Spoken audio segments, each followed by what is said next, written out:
Hey look, Scarlett Johansson's in an action movie. We've never seen this before. This is buffering.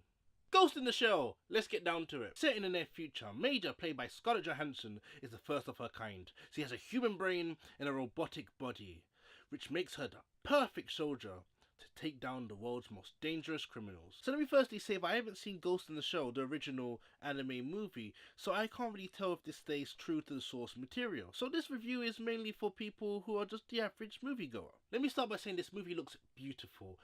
Absolutely, down to the cinematography, grading, everything. I don't want to get too technical into it, but this movie looks fantastic. The way it paints the picture of the near future Japan, it's just amazing. There's holograms over here, there's this and that, there's cars flying about. It's great. The robots, everything, it's so stylistic, it's beautiful. The CG at times is great, largely, but sometimes it looks a bit hokey. There's some times where Scarlett Johansson, who's also great in this movie, looks a bit video game-esque, which isn't a problem for most people, but to me it doesn't really look so realistic, you know, as you can do turning invisible and jumping off buildings. Now the story isn't spectacular, and I can't really take marks away from it because it's based on source material from back in the 80s, but we've seen a lot of movies come across with this type of thing where there's robots and stuff.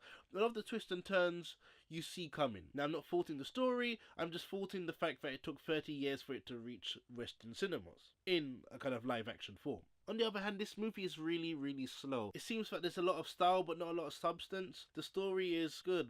The action is great. But in between that, it's Scarlett Johansson walking around. And after watching her do that a couple times, you kind of get bored of it. Now, there's reports that this movie took a lot of the source material out just to make it a more simplistic story. I haven't seen the original, but I don't feel like it helps because it kind of feels like this movie felt a bit hollow. Like it felt quite empty. There was a lot of things happening at times, but in other times there was like nothing going on. I feel like the pacing fits an anime better than a live action movie, because if you look at Dragon Ball Z, the meme is that every fight there's always this 20 episode build up, but that's the culture of animes and not really Western filmmaking.